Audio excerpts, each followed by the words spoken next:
And I saw another angel fly in the midst of heaven, having the everlasting gospel, to preach unto them that dwell on the earth, to every nation and kindred and tongue and people, saying with a loud voice, Fear God and give glory to Him, for the hour of His judgment has come.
What does this message mean? The hour of His judgment has come. We are living in a time of turmoil on this planet. Wars, rumors of wars, natural disasters, riots, anger.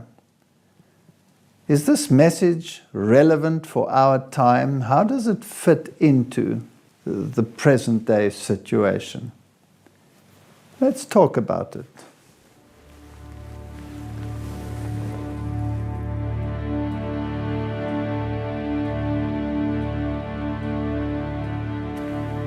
Where do I go, Lord? If I go back to the time of Peter, when the apostles and Jesus were together, and Jesus asked the question, what do these people say that I am? And some say, you are Elijah, and some say, one of the prophets. And Jesus asked, but what do you say? And Peter answered, you are the Son of the living God. He acknowledged Him as the Messiah. And Jesus said, flesh and blood has not revealed this to you. It was the Spirit of God that gave you this insight. If we realize that this is truth, then we have to accept it. Later on, when many disciples left Jesus, when He said to them that you have to eat the flesh and drink the blood of the Son of God, in other words, incorporate His character, internalize His being, open that door so that He can come in and live His life in you. Because the righteousness that we have is not our own righteousness, but His righteousness, which He lives inside of us. Even our sanctification is 100% from the Son of God, lest we should boast. Beat your breast and say, how will I receive this great salvation? How can I be forgiven? And as Jesus looked at that publican, He said, that one went home justified, and not the other one who boasted of his good works. These are the issues we must decide. So when the Bible says, come out of her, my people, then whom should I be associated with? Isn't it the woman, the church, that keeps the commandments of God? and holds to the testimony of Jesus? Isn't it the woman who has the injunction to preach the three angels' messages to every nation and tribe and people on this entire planet? We have to ask ourselves, is there an organization, is there a church that claims that the commandments of God are binding, including the seventh-day Sabbath? We have to ask ourselves, is there a church that has a universal mission? We have to ask ourselves, is there a church that claims that it has the testimony of Jesus, which is the spirit of prophecy?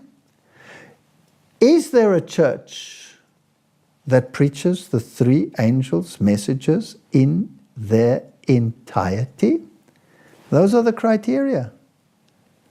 And you can search high and low. There is only one that qualifies on every single point.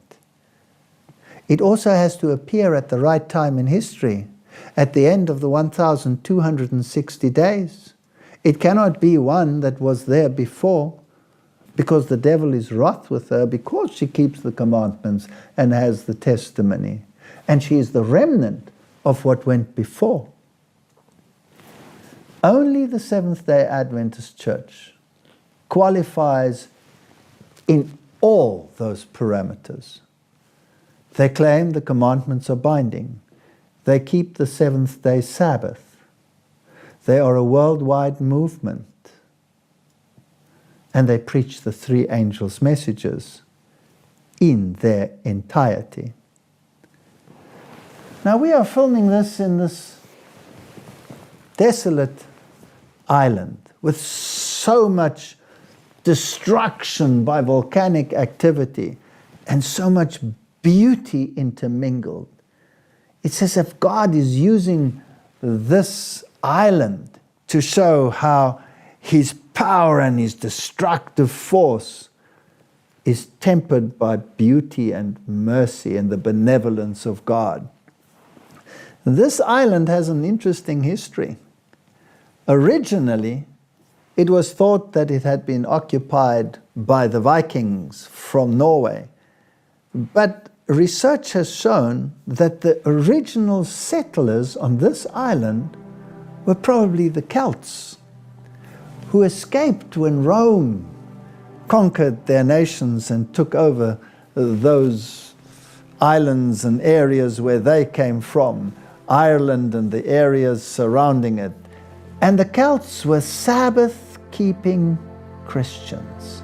And those first settlers probably settled here, and they called it Yeshua land, Ishland, Ishua, which became Iceland or Ishland.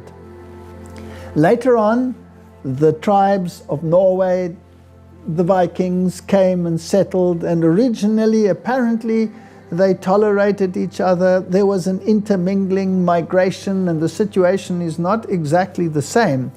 But here, the issue of the Sabbath and the Sunday was one that existed from the beginning. And in the early 1900s, they actually had a vote in this very place as to which day should be prominent, because this discussion had again came up. And the Sunday won by the smallest of margins. And so it is a symbol of what will happen to humanity. The issue of authority. Who has authority over my life? Is it Rome? Is it the Bible? Is it the commandments of Rome? Is it the commandments of the Bible? This issue will come to the fore again and again and again. Then the Sabbath will be kept, then it will be crushed, as with the Valdensians, as with the Albigensians, as with the church, the Celtic church, as with the Church of the East, as with the Thomasite Christians, Christians that were formed after the preaching of the Apostle Thomas in India, that kept the Sabbath. Again they were crushed, as with the Ethiopian church that kept the Sabbath. And again the Sabbath was crushed and the Sunday was put in place. We are at the same point in history. We will again have this clash, but it's not just a clash of a day. It is a clash of ideologies. Righteousness by faith or righteousness by works? Which one has the ascendancy in your heart? Which one has the ascendancy in my heart? That is the choice. Come out of her, my people. Stand with those who believe these things, who preach these things. I am a Seventh-day Adventist, not because I believe that we are better than anyone else. I'm merely a Seventh-day Adventist because of the biblical criteria which point to that church. And I'm a Protestant. I'm a Lutheran of Lutherans. I'm a Methodist of Methodists. I'm a Calvinist of Calvinists. But I keep the commandments of God, and I cling to the faith of Jesus. I ask you to join me.